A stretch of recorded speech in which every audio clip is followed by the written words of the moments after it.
Satu kiat yang bisa mungkin saya sampaikan di sini adalah benahi circle kita, benahi lingkungan kita. Yang menjadikan orang gagal hijrah sering karena circle-nya, temennya. Maka selektif dalam memilih teman. Saya selalu ulang-ulang mengatakan yang dijaga itu iman, bukan teman. Kalau teman kita tidak menjadikan kita lebih baik, tidak perlu dijaga. Yang dijaga keimanan kita, bukan teman kita. Untuk apa teman yang tidak bermanfaat? Untuk apa teman yang membahayakan keimanan kita? Nggak usah dijaga, yang dijaga iman. Man taraka syai'an lillah awadahullah. Siapa yang meninggalkan sesuatu karena Allah, Allah ganti dengan yang lebih baik. Circle kita kalau tidak baik, kita tinggalkan, Allah ganti dengan circle yang lebih baik. Ayyuhal ikhwah, Allah ganti mereka dengan teman-teman yang lebih baik lagi. Makanya hati-hati dalam berteman. Hati-hati dalam berteman. Ingat ya, pamannya Rasul gagal masuk Islam karena teman.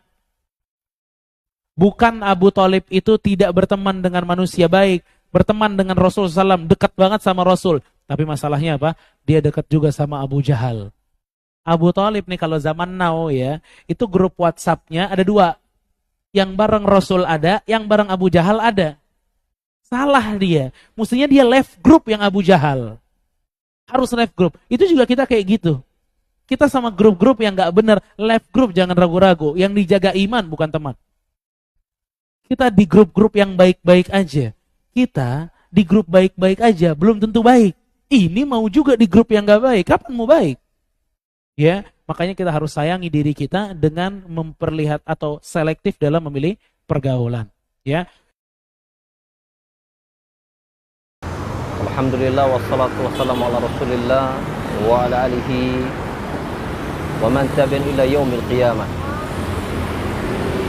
Tatkala kita melihat satu lembar dari kalender yang ada di hadapan kita, tahulah kita bahwa ada satu tanggal yang merupakan tanggal kelahiran kita.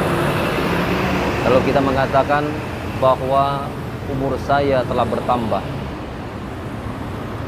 mungkin tadinya kita berumur 30 tahun, atau mungkin sebelumnya 17 tahun, bertambah 20 tahun, kemudian 30 tahun, 35, 40, 50, dan seterusnya.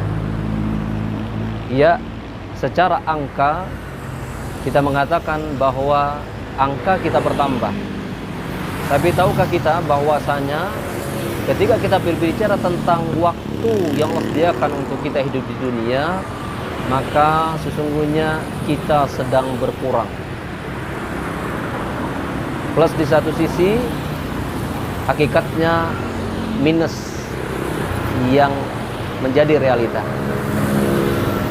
Dan berbicara tentang apa yang mesti kita lakukan dalam interaksi kita dengan waktu yang semakin singkat, yang menjadi jatah hidup kita, maka Rasulullah SAW mengingatkan kita dengan sebuah hadisnya yang berbunyi, aksiru dzikra hadimil ladzat wa huwal maut. Perbanyaklah oleh kalian mengingat penghancur kelezatan, yaitu kematian. Sungguh ukuran rumah yang menjadi milik kita, yaitu berukuran 1x2, sudah menanti kita. Maka jadikan setiap hari yang itu kita merupakan pengurangan dari jatah hidup kita di dunia, jadikan itu sebab bertambahnya ketaatan kita kepada Allah, bertambahnya kebaikan kita di sisinya, bertambahnya amal soleh kita kepada Allah Subhanahu wa taala, meningkatnya rasa takut kita kepadanya, dan semakin kita ingin kembali dan kembali kepada Allah Subhanahu wa taala. Maka mudah-mudahan plus minus itu menjadi pelajaran berharga buat kita.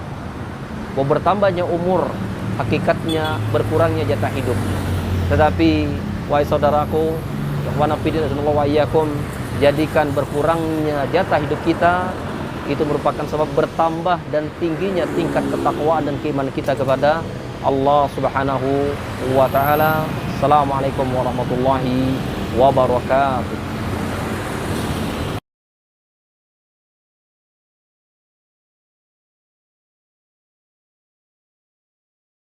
Allah mengatakan dalam Al-Quran, innal insana khuliqa halu'a. Sesungguhnya manusia itu diciptakan dalam keadaan apa? Sering mengeluh. Makanya kalau kita punya istri, dikit-dikit ngeluh, syukuri Pak, alhamdulillah. Berarti istri kita masih manusia. Sama juga ibu-ibu punya suami, ngeluh aja. Alhamdulillah Bu, suaminya masih manusia. Karena kalau yang nggak mengeluh, bukan manusia Pak, malaikat. Tapi bukan berarti, berarti boleh Ustaz mengeluh. Nanti dulu. Ya, ini sifat dasar nih, sifat dasar. Kan kita ngeluh. Idza massahu syarru jazua. Jika dikasih musibah, tambah mengeluh. Ya, dikasih kemiskinan mengeluh, di PHK dari kerjaan mengeluh, dikasih sakit mengeluh, dikasih ini dan itu ujian-ujian mengeluh. Akan tetapi wa idza massahul khairu manu'ah. Jika dikasih nikmat, dikasih kelebihan harta, dikasih banyak nikmat, sifat dasar manusia manu'ah, pelit, gak mau dikeluarkan di jalan Allah. Bukan saya ngatakan, Allah. Bagaimana caranya agar kita bisa lepas dari sifat dasar ini? Apa kata Allah di ayat yang berikutnya? Illal musallin, kecuali orang-orang yang sholat. Berarti indikasi sholat kita itu sudah benar, dua sifat ini sudah terkikis dari hati kita. Kalau masih dua sifat ini belum terkikis dalam hati kita, ayo introspeksi diri masing-masing. Jangan-jangan sholat kita belum benar selama ini. Sholat benar itu bukan dari sisi fikihnya, gerakannya, bukan hanya itu, tapi urusan hatinya. Ruh sholat itu sudah masuk atau tidak?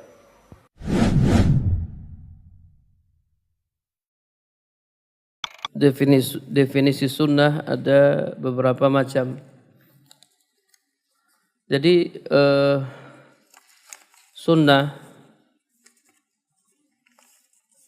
definisi sunnah ada beberapa macam. As-sunnah, misalnya sunnah menurut ahli hadis, sunnah menurut ahli fikih.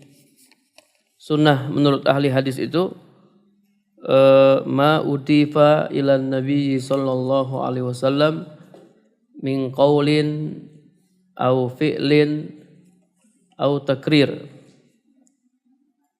Sesuatu yang disandarkan kepada Nabi sallallahu alaihi wasallam berupa perkataan, perbuatan atau takrir, persetujuan Nabi sallallahu alaihi wasallam.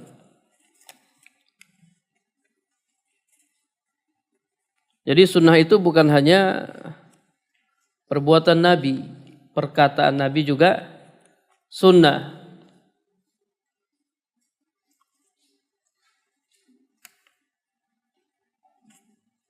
Ya, jadi kalau misalnya antum dapatkan suatu amalan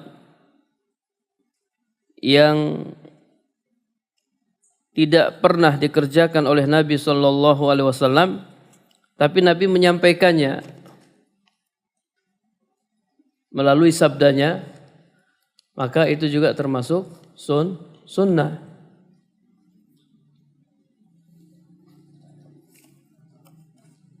Misalnya gini, Nabi bersabda tentang keutamaan puasa Daud.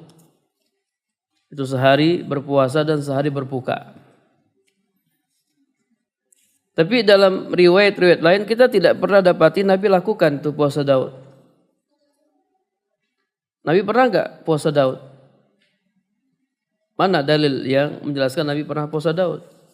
Oke lah, kalau seandainya kita belum menemukan dalil Nabi pernah puasa Daud, tapi Nabi menyampaikan melalui sabdanya. Beliau sampaikan melalui sabdanya, melalui ucapannya. Puasa yang paling dicintai oleh Allah Subhanahu wa taala adalah puasa Nabi Daud alaihissalam. Ini pun termasuk apa? Sunnah. Jadi sunnah itu bukan hanya perbuatan Nabi, perkataan Nabi juga sunnah. Persetujuan Nabi juga sunnah. Kemudian juga ada sunnah inda fuqaha. Sunnah menurut ahli fikih, seperti apabila dikerjakan mendapatkan pahala dan bila ditinggalkan tidak Mengapa? Tidak mendapatkan dosa. Ini pengertian sunnah inda fuqaha.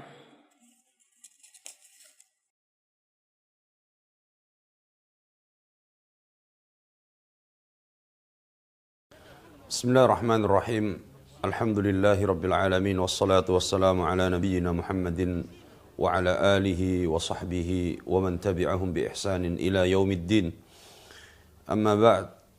Para ikhwah yang dimuliakan Allah Subhanahu wa taala, kaum muslimin dan muslimat semuanya, mudah-mudahan senantiasa dijaga oleh Allah Subhanahu wa taala. Wasiat dari para ulama merupakan obat yang sangat kita butuhkan, dan termasuk nasihat-nasihat para ulama itu merupakan obat bagi kaum muslimin, terlebih para penuntut ilmu. Oleh sebab itulah pada kesempatan ini kita akan mengambil satu nasihat yang mulia yang disebutkan oleh Syekh Al-Allamah Shalih bin Fauzan Al-Fauzan hafizahullahu ta'ala. Beliau mengatakan, man yuridu an yattabi'a manhajas salaf as-salih, barang siapa yang ingin mengikuti dan meniti jalannya manhaj salafus salih, alaihi an yata'allama ala ahli ilmi, maka yang pertama wajib baginya untuk belajar kepada ahlul ilmi. Fayadrusu aqidata ahli sunnati wal jamaah. Yang kedua, mempelajari akidah ahli sunnah wal jamaah dengan benar. Wala yakfi al-intisabu biduni ma'rifati manhaj atau biduni ma'rifati limanhajis salaf. Yang ketiga, tidak cukup hanya intisab. Tidak cukup hanya mengaku mengikuti manhaj salaf, tapi tanpa belajar dan tanpa mengetahui manhaj tersebut. Ini apa yang beliau wasiatkan dan beliau nasihatkan ini sangat kita butuhkan. Karena kita melihat akhir-akhir ini saudara-saudara kita kaum muslimin, mereka ramai-ramai berhijrah mengikuti manhaj salaf. Mereka ramai meninggalkan bid'ah-bid'ah sebelumnya. Mereka meninggalkan hal-hal yang menyimpang dari manhaj salaf dan mengikuti manhaj salaf.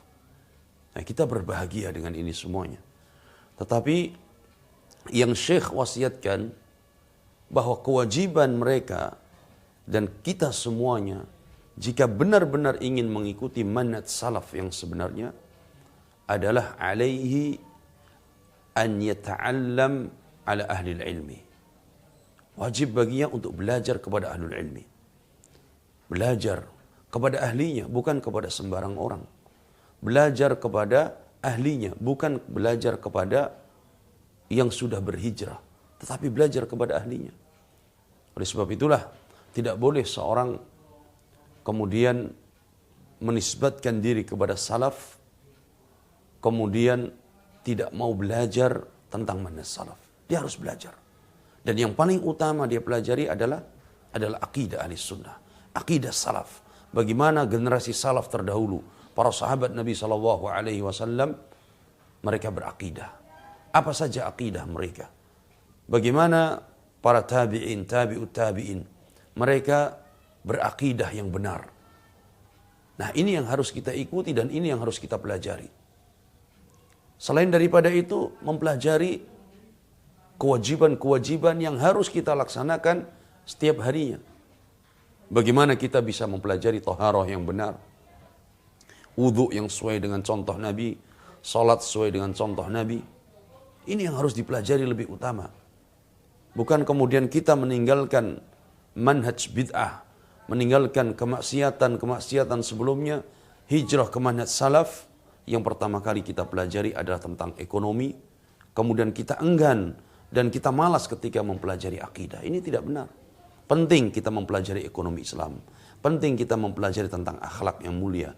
Tetapi ada yang lebih penting agar kita menjadi orang yang teguh dan istiqomah di atas manhaj salaf ini, yaitu belajar tentang akidah yang sahihah, belajar tentang kewajiban-kewajiban yang paling utama bagaimana kita bisa beribadah yang benar kepada Allah Subhanahu wa taala. Kemudian Syekh mengatakan la yakfi al-intisab, tidak cukup hanya pengakuan saja. Kalau semua pengakuan cukup, maka banyak. Ahlul bidah pun mengatakan bahwa kami adalah pengikut salaf. Asy'ariyah mengatakan kami ahli sunnah. Maturidiyah kami mengatakan pengikut salaf, ahli sunnah, dan yang lain-lainnya. Tetapi tidak cukup hanya pengakuan. Kullun yadda'i waslan bilaila wal laila la tuqirru lahum bidzak. Semua mengaku ada hubungan cinta dengan Laila. Tapi sayang Laila tidak mengakui hubungan tersebut. Semua mengaku ada hubungan dengan manhaj salaf. Menisbatkan diri kepada salaf dan sunnah. Tetapi sayang, sunnah dan salaf berlepas diri dari perbuatannya, berlepas diri dari akidahnya. Oleh karena itu dari wasiat yang mulia ini ada beberapa faedah yang bisa kita petik. Yang pertama adalah kewajiban untuk belajar. Nah, kewajiban untuk belajar ini tidak ada batasnya. Terus kita wajib belajar. Terlebih yang baru hijrah. Terlebih mereka yang baru mengenal manhaj salaf. Terlebih yang baru mendapatkan hidayah salaf. Maka harus belajar. Harus belajar. Dan yang sudah mengenal manhaj salaf dan yang sudah belajar, maka terus belajar dan terus belajar. Sampai kapan kita belajar? Ilal mamat. Sampai kita diwafatkan oleh Allah Subhanahu wa taala. Yang kedua adalah wasiat untuk belajar kepada ahlul ilmi. Bukan kepada sembarang orang. Belajar kepada ahlinya. Belajar kepada orang yang memiliki ilmu. Dan terpercaya ilmunya. Baik ilmu akidahnya, ilmu manhajnya, ilmu syar'inya, ilmu alatnya. Terpercaya. Sehingga kita benar mengambil ilmu dari sumbernya. Dan ini yang diperintahkan oleh para ulama kita. Fanduru amman ta'khuduna dinakum. Lihat, perhatikan dari mana kalian mengambil agama kalian. Ya. Karena banyak yang salah hijrah. Hijrah meninggalkan kebiasaan yang buruk sebelumnya. Ya. Kemudian hijrah kepada sunnah tetapi salah guru. Salah mengambil ilmu. Karena dia anggap bahwa itu adalah orang-orang yang mendakwahkan sunnah. Padahal mereka jauh dari sunnah. Hanya melihat kepada casingnya. Hanya melihat kepada mazharnya. Hanya melihat kepada pakaiannya. Tapi tidak melihat kepada hakikat akidah dan ilmunya. Kemudian yang ketiga. Yang paling penting dan yang paling utama yang harus dipelajari adalah akidah yang sahih. Karena ini pondasi agama kita, pondasi akidah kita, pondasi dalam ibadah kita adalah akidah. Adalah akidah yang sahih. Kemudian yang keempat adalah ahlus sunnah yang dimaksud oleh Syekh Hafizahullah Ta'ala di sini adalah mereka yang berpegang teguh kepada sunnah Nabi SAW. Mereka yang mengikuti jalannya salafus saleh, para sahabat, para tabi'in, para tabi'ut tabi'in. Bukan mereka yang mengaku ahli sunnah, tetapi akidah dan amaliyah mereka menyimpang dari sunnah Nabi SAW. Kemudian selanjutnya bahwa salafi, orang-orang yang menisbatkan kepada salafus saleh, mereka tidak cukup hanya sebagai pengakuan saja, tapi juga harus dibuktikan. Harus dibuktikan di dalam akidah ittiba'nya kepada manhaj salaf. Di dalam bermuamalah ittiba'nya kepada manhaj salaf. Di dalam berdakwah ittiba'nya kepada manhaj salaf. Nah ini agar kita tidak bermudah-mudahan membawa nama salafi tapi ternyata kita jauh dari manhaj salaf. Maka pengakuan harus dilandasi dan dibuktikan dengan ittiba' dan pengamalan. Kemudian yang terakhir, kaum muslimin yang dirahmati oleh Allah Subhanahu wa taala, manhaj salaf adalah manhaj hak. Manhaj yang harus diikuti, manhaj yang harus diamalkan. Manhaj yang maksum. Akan tetapi salafi, orang yang menisbatkan kepada salaf, orang yang menisbatkan kepada manhaj yang hak ini bisa saja melakukan kesalahan, bisa saja banyak kekurangan. Akan tetapi tidak boleh dinisbatkan kepada salaf. Hanya dinisbatkan kepada dia sendiri. Dia yang bertanggung jawab di hadapan Allah Subhanahu wa taala. Sebagaimana Islam hak, Islam sempurna, Islam hak, tetapi kita melihat dari sebagian kaum muslimin ada yang melakukan kesalahan, ada yang melakukan hal-hal yang masih menyimpang, maka tidak boleh dinisbatkan kepada Islam. Oleh sebab itulah kita memohon kepada Allah Subhanahu wa taala, mudah-mudahan kita semuanya diberikan taufik untuk mengikuti manhaj yang hak ini, dan diberikan kemudahan oleh Allah untuk mempelajarinya, dan diberikan istiqamah untuk senantiasa meniti jalan salafus saleh sampai kita diwafatkan oleh Allah Subhanahu wa taala. Wallahu a'lam wa sallallahu ala nabiyyina Muhammad wa ala alihi wa sahbihi wa sallam. Walhamdulillahi rabbil alamin.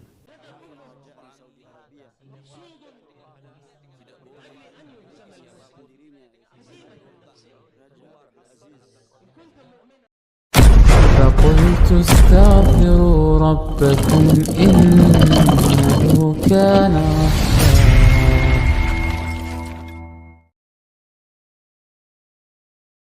Di antara akhlak yang mulia dan juga adab yang mulia yang harus diperhatikan oleh setiap muslim untuk pribadinya, dia wajib meneladani Rasulullah dan para sahabatnya.